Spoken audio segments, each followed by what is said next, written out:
Gently close your eyes. Your fingers interlaced and placed in front. Your back, neck and head erect.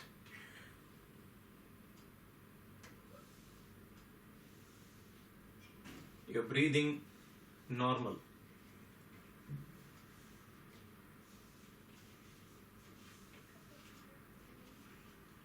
Attend to your mind.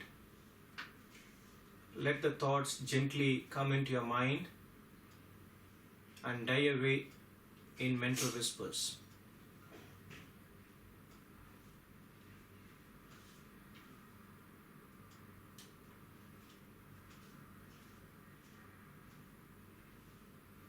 We will chant the mantra Om, followed by the Shanti Pataka, invocatory prayer.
Sahana vavatu,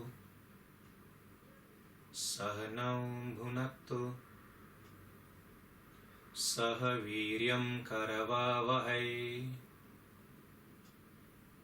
tejasvinavaditamastu mavet vishavahai.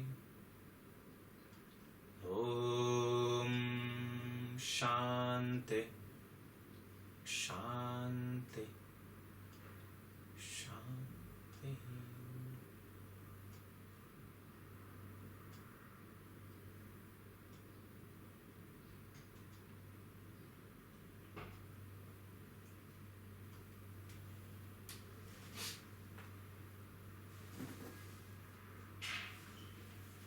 We will chant 10 shlokas from the Bhagavad Gita, chapter 2, verses 51 till 60, please.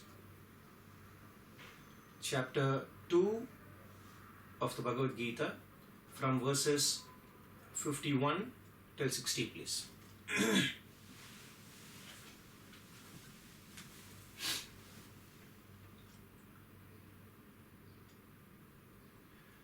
Karmajam buddhiyukta hi phalam tyaktva manishinaha janma bandha vinirmuktaha padam gacchantya-namayam yada te moha kalilam buddhirvyatitarashyati tada gantasi nirvedam shrotavyasya shrutasya cha shruti vipratipannate yada sthasyati nischala samadhavachala buddhihi tada yogamavapsyasi. Arjuna uvacha Stita prajnasya ka bhasha samadhistasya keshava stitadih kim prabhasheta kimasita vrajeta kim. Shri Bhagavan uvacha prajahati yada kaman सर्वान् पार्थमनोगतान् आत्मन्येवात्मना तुष्टः स्थितप्रज्ञस्तदोच्यते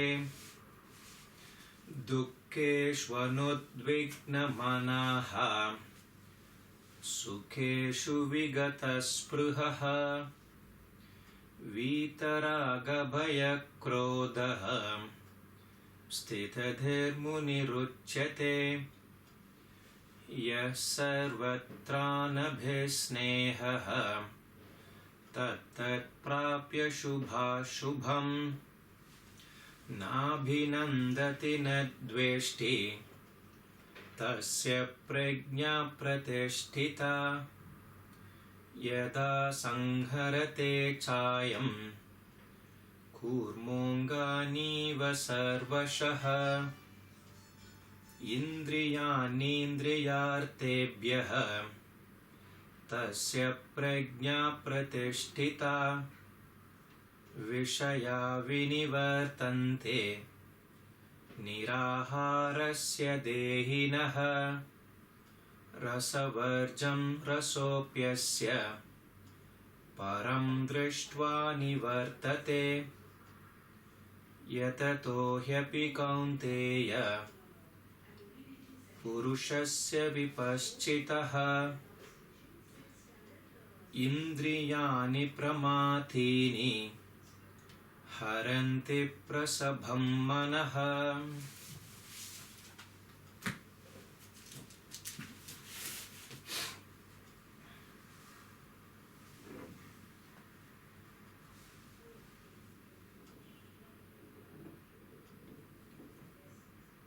In the last session, we discussed about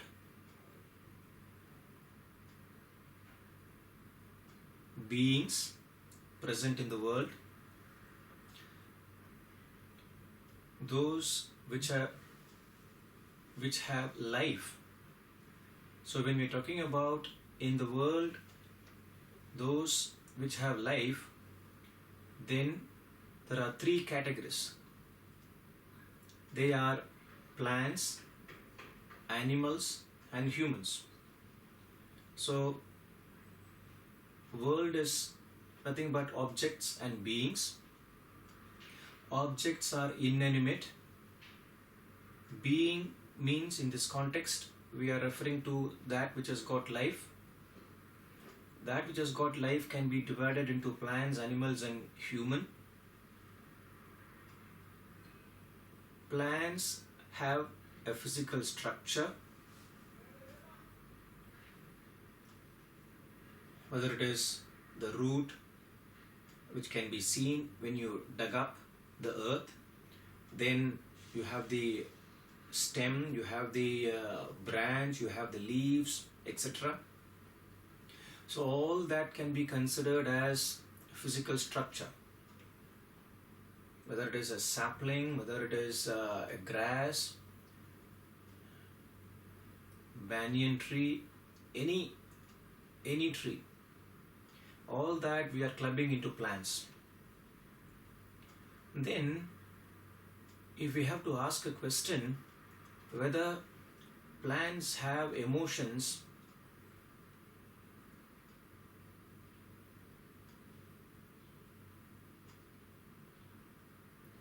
emotions in the form of greed, jealousy, happiness, I really cannot talk about that. Plants like touch me not, if you touch those plants, those leaves, they will shrink. I do not know how it is, what is the reason behind it. I have not studied that.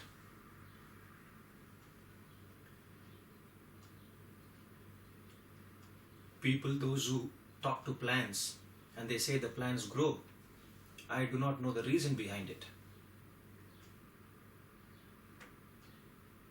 But for practical purposes, we say that plants do not have emotions.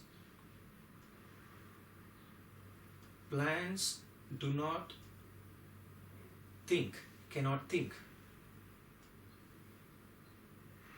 Can any plant think, in the sense why they are born as a mango tree yielding mangoes and not coconuts? In which part of the country they are growing, they have been planted?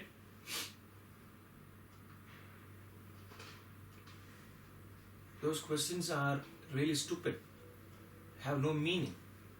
So we said, make a chart where you write plants, animals and human, one below the other, and on the top you can write physical body, feelings and thinking.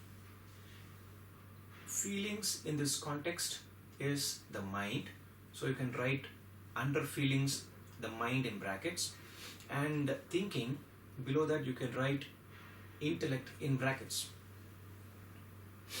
So the chart is talking about beings which have got life, 3 in number, plants, animals and human, and the top, you can write physical body, then you can write emotions, the mind, and then thinking, that is intellect. So plants under the physical body, you can put a tick mark and a X mark under feelings and a X mark under thinking. Next is animals. Animals, obviously they have physical structure, physical body. Animals, you can talk about marine, living in water, land, birds, everything, all put together. Do they have feelings? We discussed saying that they exhibit feelings in the initial stage of life, at birth, after a few months or so, till they become independent by themselves. Till such time, practically every animal has got tremendous attachment here, which I am taking it as the mind, because we define mind as feelings, emotions, attachment, worry, anxiety, likes, dislikes, impulse, etc. So in that sense, all these we took up example of a monkey, the young ones clinging on to the mother, kittens, they show tremendous bondage to their mother, cubs, etc. But once they grow up, then they grow over that feelings. The mother and the child, they are now grown up. The big cats, maybe 3 years old or 5 years old, they may be fighting for food, hurting their own mother.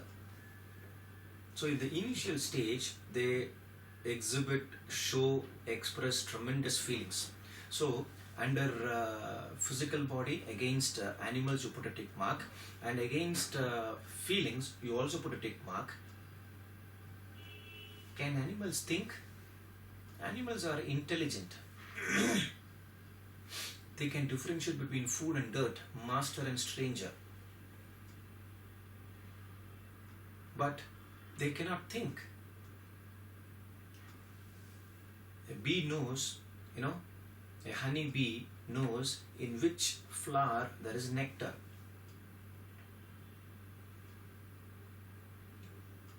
Whether it is tiger or cheetah, I think they kill the prey, take it to isolated place, pull that animal, the dead carcass, they eat that first. The leftover, like how we store in the refrigerator, is it not? You eat food and you have cooked little excess food, and what do you do with that excess food? You store it in the refrigerator, and you know that you have stored it in the refrigerator. So next morning,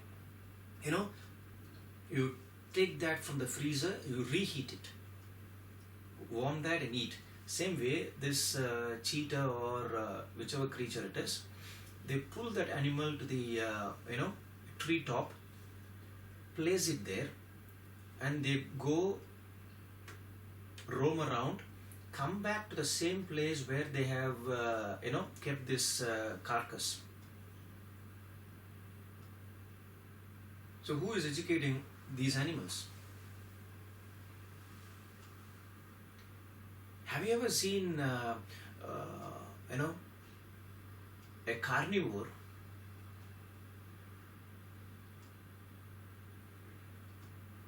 a tiger or lion or whatever? They have specified food.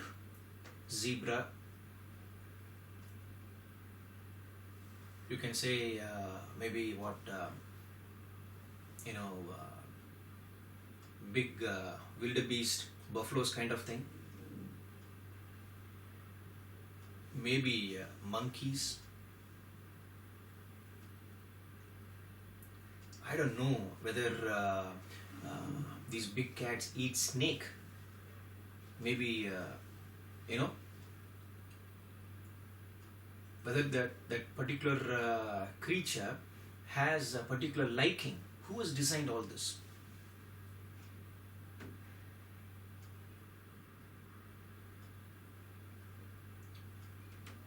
These creatures hunt, prey only when they are hungry. When they are not hungry, they don't hunt. Even if the creature is, a cattle or a goat or a sheep is there nearby.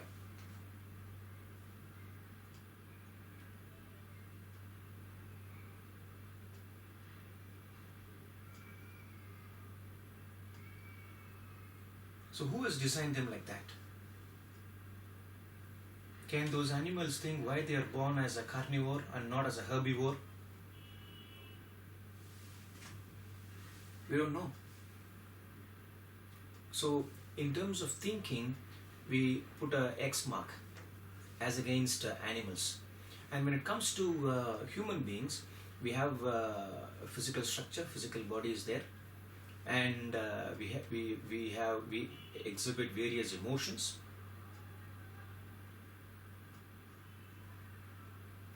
Variety of emotions, and we also can think.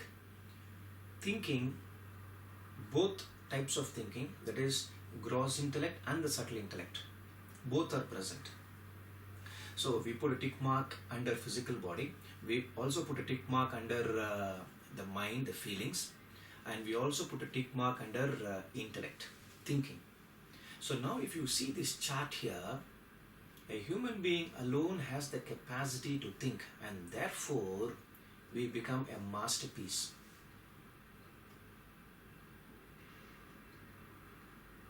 If we do not exercise that thinking, then imagine if there is a into mark, X mark as against human beings and thinking, then what is the difference between animals and human? We are lowering ourselves to the level of animal. And this is what the sixth sense, common sense, or thinking or intellect is. I am not differentiating intelligentsia. So we also discussed that how intelligent these animals are.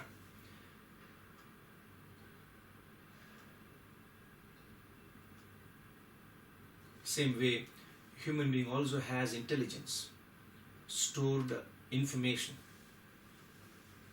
storehouse of information.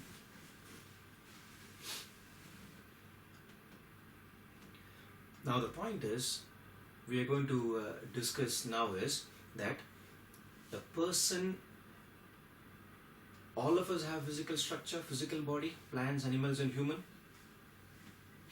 Now, how to exercise this choice of expressing feelings.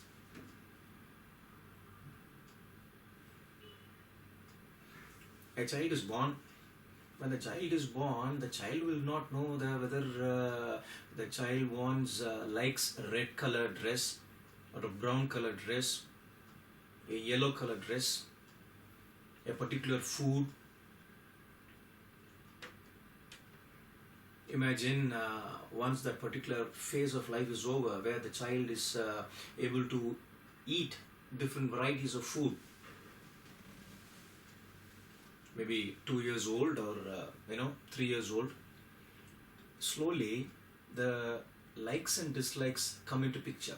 How is it? When the child is 1 year old or 2 years old, as the mother or father or grandparents, whoever they buy a particular type of dress, color of dress, and they put on the dress on the child, and they say this color is suiting the child, is good. The color of the dress and the complexion of the child matches. The adults here, the parents themselves decide, yes, red color is good for the child, yellow color is good for the child. The child doesn't know. The mother is cooking some food. The mother feeds the child here. The child makes a fuss. The mother herself decide this food is not liked by her child. Some other food is brought. Some other food is cooked, and the child eats without making any fuss. Now the mother is concluding this, her child likes this particular food and dislike that particular food. This is how we bring in those likes and dislikes. And then when the child is 5 years old or so, then when the tongue is able to, differentiate between different tastes.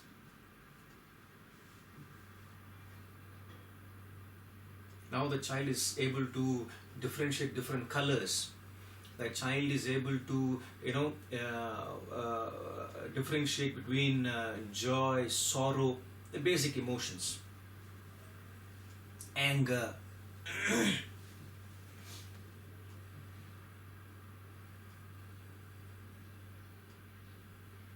Slowly the likes and dislikes set in. Swamiji always used to say, Swami Parthasarathi always used to say, a human being is an embodiment of likes and dislikes. Our entire life revolves around likes and dislikes. And now that child grows, becomes a youth, getting into teenage, then the likes and dislikes become more pronounced, more stronger.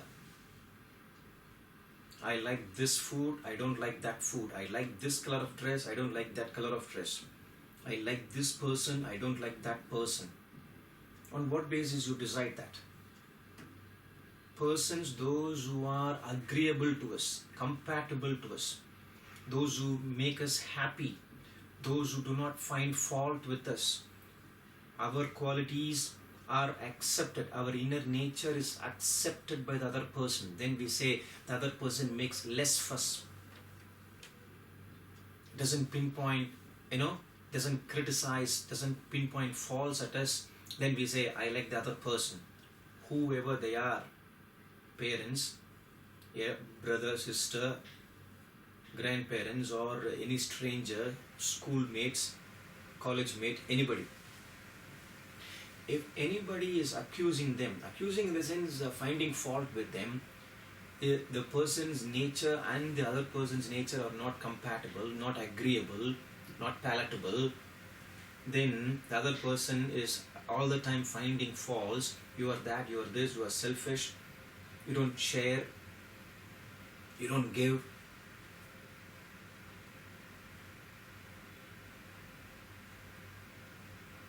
We say, no, I don't want to be a friend with that person.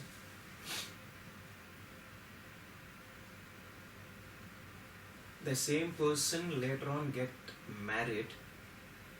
So the boy marries a girl there. And anyone, either of the spouse here, accuse the other person, then there is a compatibility problem. You like this, take it. You don't like this, leave it. What food you like? Which color do you like? What is your taste? The husband serves the spouse here, the wife, accordingly, and the wife serves the husband accordingly.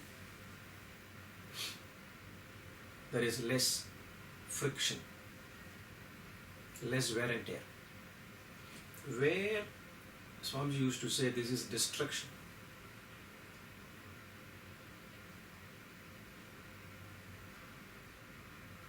The moment anyone start finding faults, the moment the person is not agreeable there, whatever the person does, meaning what? Likes and dislikes are not catered to.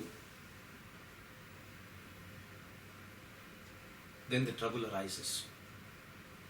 The trouble starts. So the whole discussion here is on what basis you entertain your likes and dislikes. So Swamiji often used to say,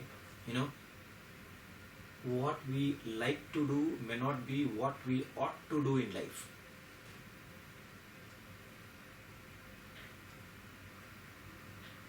What we like to do may not be what we ought to do in life. So, keeping aside the likes and dislikes, by exercising one's reason, thinking, intellect, question the likes and dislikes in order to reach the desired end result. What am I supposed to do? At times, keep aside personal preferences. I used to watch, M.G. Ramachandran's MGR movie, when I was young. And few movies he has acted as a policeman. Till the end, nobody knows that he is the, policeman, secret agent. And the movie goes in such a way that his elder brother himself is the main, the number one thief. As a hero, as a secret agent, he doesn't know that. And in the end, he comes to know that. And elder brother is playing that emotional card, trying to escape.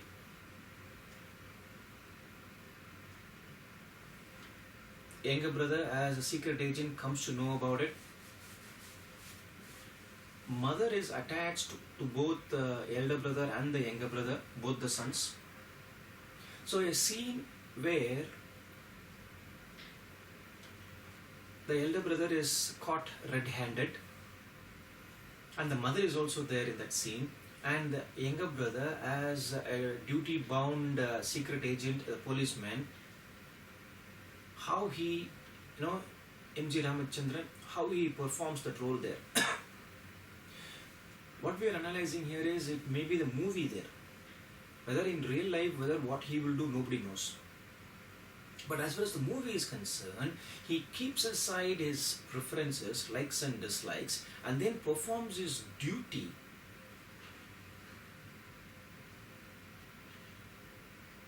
So I always used to get impressed by that. I am trying to practice it.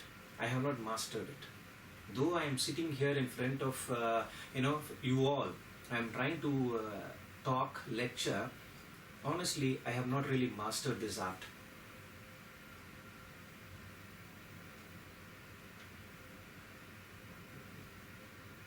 Sometimes I wonder whether am I fit enough to sit in this place and then, address, give a lecture, give a talk. I am trying to put in that effort. Because the past, momentum, the likes and dislikes, they are very powerful. They come into our decision making and does not allow us to, get out of that.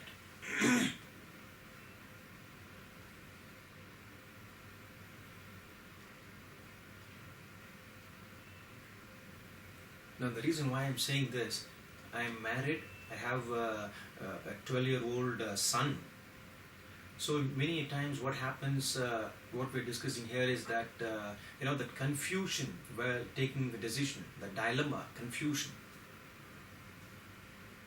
to make the choice.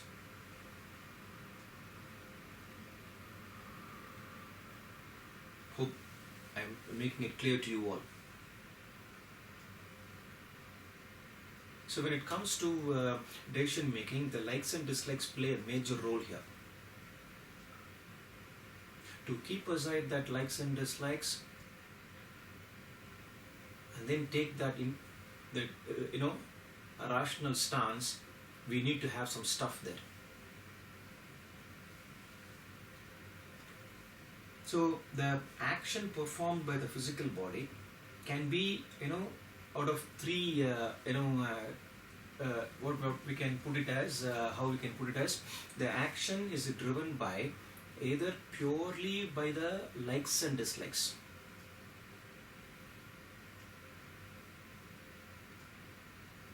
The likes and dislikes of the mind. Or the action, physical action, can be driven by the reason, thinking of the intellect.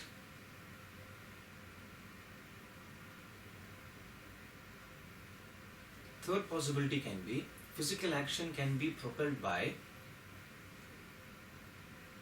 you have likes and dislikes, the reason, intellect screens it,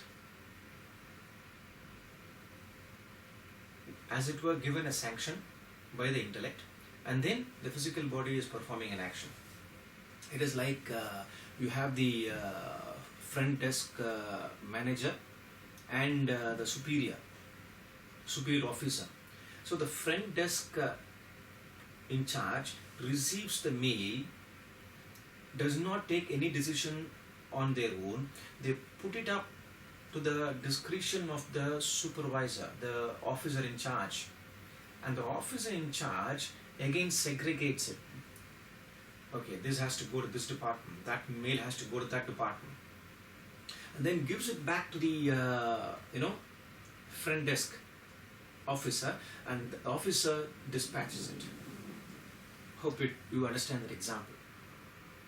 Exactly same way, we some stimuli is coming in, received by the likes and dislikes, the mind here, and the likes and dislikes on its own does not decide the action, future course of action.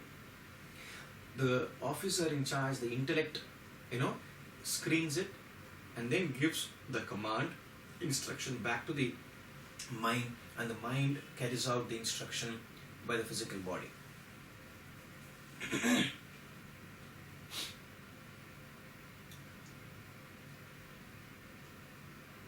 So what we learn in this session is all the actions performed by the physical body has to be supervised, policed, governed by reason, discrimination, thinking, the intellect.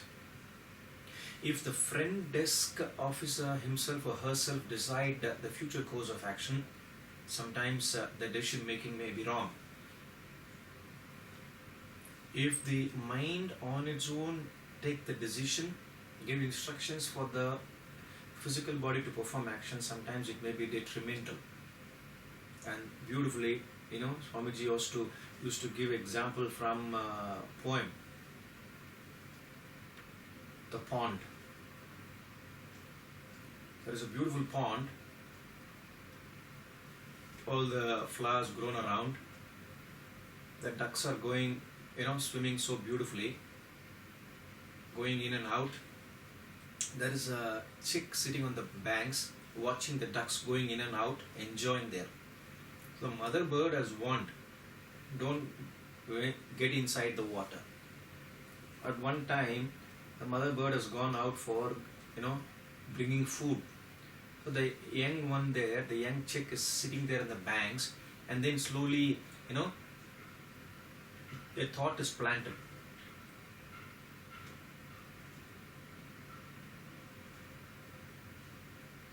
External stimuli entering in, likes and dislikes are slowly developing. As far as the chick is concerned, the likes and dislikes to go and swim. Warning is there that the chick should not get inside water because they are not designed to swim. The mind, the likes and dislikes, slowly getting powerful. The line there beautifully talks about, I am really remarkably fond of water. Very powerful. Powerful desire.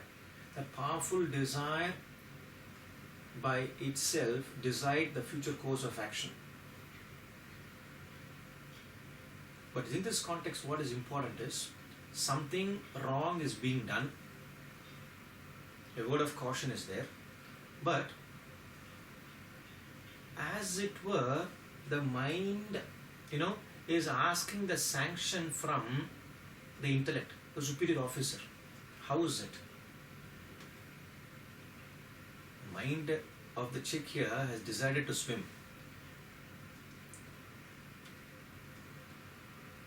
For that justification purpose, the mind is asking a sanction. In what way? Beautifully, the line there is talking about my beak is pointed, their beaks are round. The chick has a pointed nose, the duck has got a round one. My beak is pointed, their beaks are round. Is that any reason that I will be drowned? Swamiji beautifully used to say, intellect is held hostage by the mind. There is no thinking here. Wrong reasoning. Goes inside. Now the intellect has given the sanction, so-called sanction. Whereas it is not so. The chick goes inside water, cannot swim, dies. So many examples are there. Swamiji always used to give example of King Lear, Macbeth, Othello, where the mind has become very powerful. So, King Lear, because of his tremendous attachment to the daughters, there is no intellect, there is no thinking, decision making was wrong. Othello, because of jealousy, the mind was powerful, kills Desdemona. Macbeth, again, a wrong thought was planted, perform one gruesome act, to cover that act, series of mistakes, blunders, and ultimately dies. So purposely wrong examples are given to illustrate how powerful that mind can be. So we have to take the positive of this. So, dilemma of choice, and this is exactly the premise of the standing of the Bhagavad Gita, where Arjuna was confused. His powerful likes and dislikes. How can I kill my own guru? How can I kill my own uncle?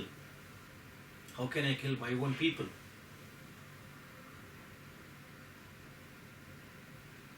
His attachment, the likes and dislikes played a role, and to that extent his thinking was confused, muddled. Where there is no thinking, physical body ceases to perform an action. And as far as the three examples here, that is, whether it is Hamlet or Othello or King Lear, they did not seek wise counsel, exactly like the chick in the poem there, the pond. Whereas in the case of Bhagavad Gita, Arjuna took wise counsel from Krishna, and he overcome that particular emotional attachment. and that makes the difference. So what we learn in this particular session is, yes, we should not kill our likes and dislikes, we should not destroy our feelings. Only thing is that feelings, likes and dislikes, impulse should not take the decision, by themselves. So all these, impulse, the likes and dislikes has to be put up to the superior officer, the intellect, and the intellect decides the future course of action. Then what happens? There will be harmonious living. So there will be cooperation between the front desk officer and the superior officer. If the officer takes a decision on their own and the superior gets irritated, why you have taken the decision on your own? There is communication gap, friction. There will not be smooth functioning of the management. The same thing can be, we can learn this in the house. We can learn this in office, in any environment. This is how it should be conducted. That doesn't mean the superior has ego and the officer in charge is feeling inferior. It is not that. Each one understand their role and perform their role to the best of their ability. So to sum up the whole thing, the impulse, the feelings, emotions, likes, dislikes are to be put up to the superior intellect, get the sanction, and then instruction given back to the physical body to perform that action. Then the physical body, mind and the intellect are in line with the higher. There will be harmonious living. Otherwise, like what we say, imagine a concert, a musical concert. There is a vocalist,